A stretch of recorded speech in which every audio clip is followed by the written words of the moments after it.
Félicitations, vous venez de terminer la théorie du cours 1. Maintenant, reste à se pratiquer. Vous avez remarqué, section 1.1 à 1.4, il n'y a pas grand calcul à faire. Section 1.7 non plus. C'est surtout à 1.5 puis 1.6 qu'il faut sortir la calculatrice puis se pratiquer un peu. Donc, allons-y, on va se pratiquer. Quoi de mieux pour se pratiquer que de sortir les vieux examens puis de refaire ces examens-là. D'ailleurs, je vous ai donné les corrigés aussi. Fait qu'on va plonger. En 2016, les questions sur les chiffres significatifs puis la précision, les incertitudes étaient plus faciles. Fait que je vous propose de commencer par l'examen de 2016. Fait que là, je suis allé sortir sur Léa l'examen 3 de 2016. Vous pourrez vous pratiquer aussi avec l'examen 2, avec l'examen 1, avec les examens de 2015, 2014, 2000. Vous pouvez remonter dans le temps si vous voulez. Vous en avez tout plein. Vous avez accès à tout plein d'exercices. Donc, c'était à la question 3 que j'évaluais les chiffres significatifs puis les incertitudes. Donc, à la question 3, il fallait simplement calculer. Il fallait faire les additions, les soustractions et tenir compte des chiffres significatifs et, s'il y a lieu, des incertitudes. Donc, pour le premier calcul, on a 12,0, il est précis au dixième, moins 8,05, lui, il est précis au centième, ça nous donne 3,95, mais on va devoir arrondir cette réponse-là pour qu'elle soit aussi imprécise que le plus imprécis des deux. Donc, imprécis, on va être précis donc jusqu'au dixième. Donc, on va devoir arrondir. Ça va nous donner 4,0. N'oubliez pas le virgule 0 parce que vous annoncez à votre lecteur que vous êtes précis jusqu'au dixième. Donc, vous aviez quelque chose d'un peu moins précis, moins quelque chose de super précis. Votre réponse va donc être imprécise. On a les mêmes chiffres, ou à peu près 12,0 fois 8,03. Un petit peu de paresse ici de la part de la personne qui écrit l'examen. Ça nous donne mathématiquement, on sort la calculatrice, 96,36. Reste à savoir où on arrondit. Cette fois-ci, ce n'est pas la position qui va dicter où on arrondit, ça va être plutôt le nombre de chiffres significatifs. 12,0, on a 3 chiffres significatifs. 8,03, on a aussi 3 chiffres significatifs. Dans notre 12,0 d'ailleurs, le 0, ce n'est pas un 0 de position, c'est un 0 significatif. Si on enlève le 0, ça reste 12 encore. Donc, ce n'est pas mathématique, ce 0-là. Il y a quelqu'un qui était fier, qui a dit « Oui, je suis arrivé sur ma balance à 12,0, je le marque mon 0. » Donc, ce 0-là, il est significatif, 3 chiffres significatifs. Donc, 12 fois 8,03, ça nous donne 96,36. Reste à savoir où on arrondit. Premier nombre, c'était 3 chiffres significatifs. Le deuxième, 3 chiffres significatifs. Il faut donc arrondir à 3 chiffres significatifs. Il faut être capable de dire chiffres significatifs très souvent. Ça donne 96,4. Et voilà notre réponse qu'il faut écrire. Le prochain, 0,012 divisé par 0,005. Donc, on a encore des fois des divisés. Dans ce cas-ci, donc, c'est le nombre de chiffres significatifs qui compte. Ce n'est pas la position, comme dans le cas des plus puis des moins. Donc, le premier avait 2 chiffres significatifs. Le deuxième nombre avait 1 chiffre significatif, puisque les zéros ici, ce sont des zéros de position. Si on les enlève, ça ne peut plus pantoute dire la même chose. Le 0,005 devient 5. Donc, ça devient 1000 fois plus gros. Donc, c'est des zéros de position, ce ne sont pas des zéros significatifs. Donc, 12 divisé par 5, ça nous donne 2,4. Reste à savoir où on arrondit. Le premier avait 2 chiffres significatifs. Le second, 1. On arrondit à un chiffre significatif, le plus imprécis des deux. Ça nous donne 2. Pour le prochain, c'était 1200 plus 150, donc 1200 plus 150. Je parle 2 langues. Fait que ça nous donne 1350 ou 1350. Reste à savoir où on arrondit. Comme on a des plus puis des moins, là, c'est la position qui compte. Ce n'est pas le nombre de chiffres significatifs. Le premier était précis à la centaine, le second à la dizaine. Le plus imprécis des deux, c'est la centaine. Fine, on arrondit à la centaine. Notre 13 050 devient 1400 ou 1400. Là, les 4 derniers, ce sont avec des incertitudes. Le tout premier de la gang, c'est 12,0 plus ou moins 0,5, moins 8,05 plus ou moins 0,5. Bon, pas de panique, on commence par sortir la calculatrice. On fait le plus facile, on fait le 12 moins 8,05, ça nous donne 3,95. Ça, c'est fait. Reste à savoir maintenant quelle sera l'incertitude. Fait que dans les additions, soustractions, il faut additionner les incertitudes absolues. C'est le plus facile. Fait qu'on fait 0,5 plus 0,05, ça nous donne 0,55. Donc, j'ai commencé par trouver ma réponse. Je trouve mon incertitude. Par convention, dans mon cours, on arrondit à un chiffre significatif l'incertitude. Donc, ça va donner plus ou moins 0,6.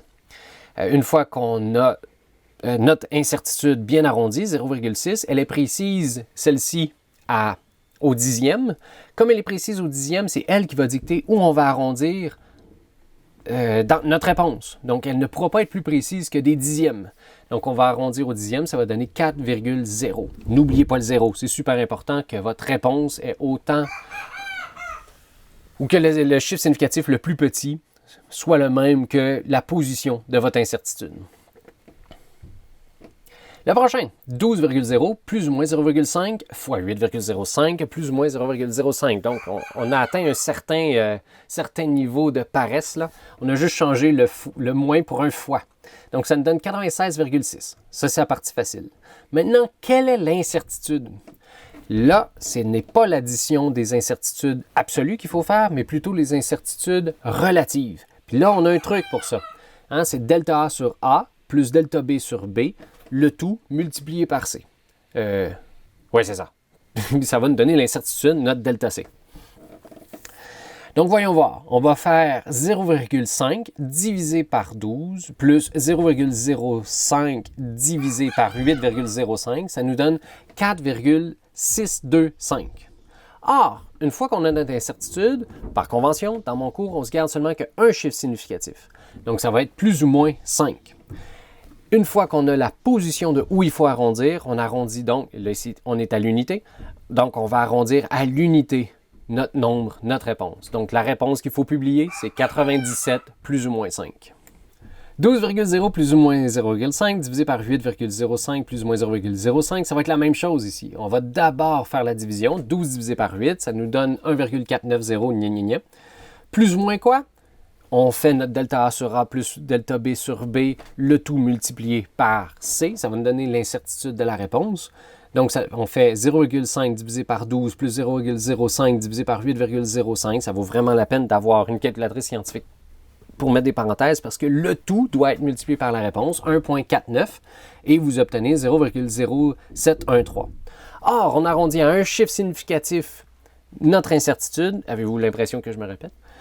Ça nous donne 0,07 et notre incertitude va dicter où on arrondit notre réponse. Donc, on avait 1,490 gna gna gna et ça nous donne, en arrondissant au centième, 1,49.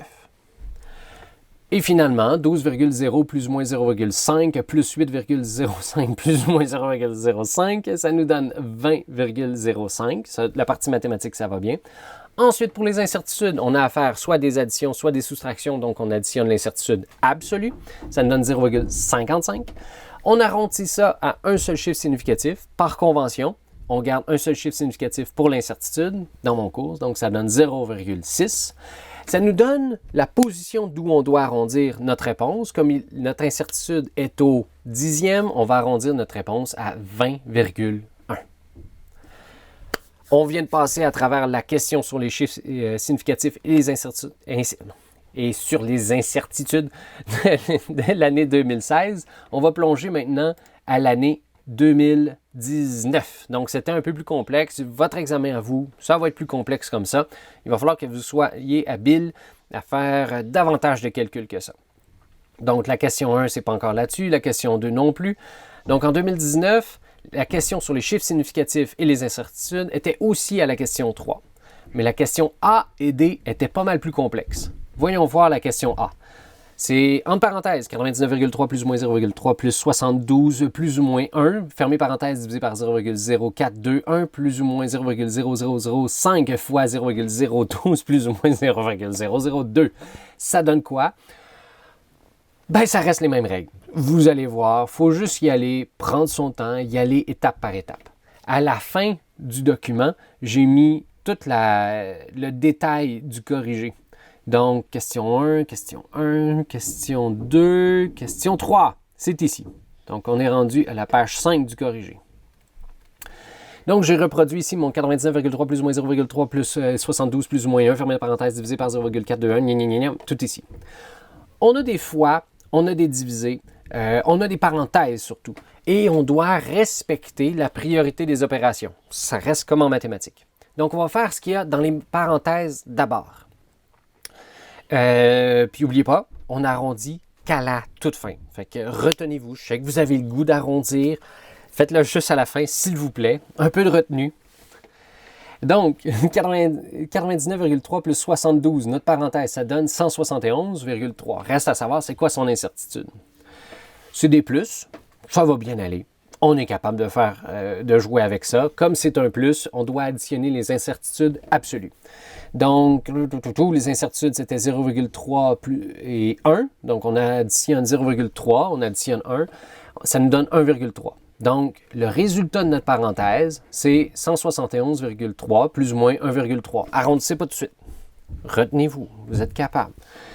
Ensuite, on divise ça par 0,421, puis on multiplie ça par 0,012. Là, on a juste des divisés et des fois. Fait que, selon la priorité des opérations, on peut les faire un après l'autre, d'une part, et de l'autre, comme c'est des fois et des divisés, ça respecte la même règle pour les incertitudes. Hein? Il faut additionner les incertitudes relatives. Donc, c'est le truc du delta A sur A plus delta B sur B. Puis là, ce que je ne vous avais pas dit, c'est que si vous avez une longue opération avec des fois puis des divisés, ça va super vite ce truc-là parce que si vous avez A fois B divisé par C fois D divisé par E, mettons, mais vous faites delta A sur A plus delta B sur B plus delta C sur C plus delta D sur D plus delta E sur E, multiplié par la réponse, puis vous l'avez. Fait que ça permet d'aller super rapidement. Ça permet d'aller super rapidement. Donc, ça nous donne quoi ici?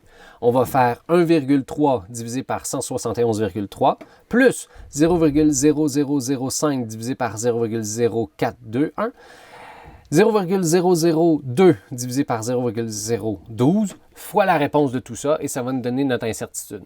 C'est pour ça que j'ai commencé par essayer de trouver la réponse. J'ai fait 171,3 divisé par 0,0421 fois 0,012, ça m'a donné 48,826. Restait à trouver l'incertitude. Donc là, j'ai fait mon delta A sur A plus delta B sur B divisé par, plus delta C sur C. Fait que ça me donnait 1,3 divisé par 171. En c'est ici, 1,3 divisé par 171. 0,005 divisé par 0,0421. Plus 0,002 divisé par 0,012, c'est celui-là ici. Fait que j'ai fait ça sur ça, plus ça sur ça, plus ça sur ça, fois la réponse de tout ça. C'était mon 48, ça me donne 9,088. On a tout ce dont on a besoin. Notre incertitude, c'est donc 9,088. Donc, ça va nous donner 48,826 gna gna gna plus ou moins 8,088 gna gna gna. Il faut donc arrondir à un chiffre significatif notre incertitude, ça nous donne plus ou moins 9. Comme il est précis à l'unité, c'est lui qui nous indique où on arrondit dans notre réponse. Ça nous donne donc notre fameux 49 plus ou moins 9. On l'a eu. Je pense que ça vaut la peine aussi de faire la question D. La question B et C était relativement facile. On l'a fait avec l'examen de 2016. Mais la question D est un peu plus complexe que 2016. Donc, la question D, c'était 99 010 fois 0,02340 plus 1230 divisé par 230 moins 1. Et là, cette fois-ci, ce n'était pas les chiffres significatifs, c'était le nombre... Ce que je viens de dire là. Et là, ce coup-ci, c'était les chiffres significatifs qu'il fallait suivre et non pas les incertitudes. On va respecter la priorité des opérations, encore une fois. Donc, on a 99 010 fois 0,02340. Donc, ça, on a un premier fois ici. On va pouvoir résoudre cette partie-là. On va résoudre aussi à droite 1230 divisé par 230. Puis, on fera les plus et les moins à la fin. Donc, la partie de gauche, ça nous donne, mathématiquement, on sort la calculatrice, ça nous donne 2316,834. De l'autre côté, ça nous donne 5,3478, gna gna gna. Et finalement, moins 1. Le premier terme, il faut savoir jusqu'où c'est précis. Comme c'est une multiplication, on regarde le nombre de chiffres significatifs, pas la position. La position, c'est pour les plus et les moins. Donc, le premier ici a 4 chiffres significatifs, puisque le dernier 0 est un 0 de position. Ce n'est pas un 0 significatif, c'est important de le garder. Et de l'autre côté, le 0,0 sont non significatifs, ce sont des zéros de position. Si on les enlève, ça devient 2340 au lieu de quelque chose de tout petit. Donc, on a 4 chiffres significatifs ici, 4 chiffres significatifs ici. Donc, dans notre 2316, notre réponse, il y a seulement 4 chiffres significatifs. Mais n'arrondissez pas tout de suite. On ne sait pas encore où on doit arrondir. Plus, donc, il serait précis à l'unité. C'est important de le dire. Mais on n'arrondit pas tout de suite. De l'autre côté, on avait 1230 divisé par 230. Ça nous donne 5,3478. Le premier terme avait 3 chiffres significatifs. Le deuxième terme avait 2 chiffres significatifs. La réponse devra donc avoir 2 chiffres significatifs. Donc, ce terme-là, le 5,3478, est précis jusqu'au dixième. Mais on ne l'a pas arrondi encore. Puis finalement, le moins 1, il est précis à l'unité. C'est assez facile. Donc, on a maintenant 3 termes où on a des additions et des soustractions. Ce n'est pas le nombre de chiffres significatifs qui va nous permettre d'arrondir notre réponse, mais plutôt la position. Donc, lui, il est précis à l'unité, le second au dixième, le troisième à l'unité. Le plus imprécis, l'unité. Donc, notre réponse donnait 2321,1818, gna gna gna. On arrondit ça à l'unité, donc on écrit 2321. Et voilà! On vient de terminer les problèmes du cours 1. Plus que ça, on vient de terminer le cours 1. Félicitations, gang. On se retrouve pour le cours 2.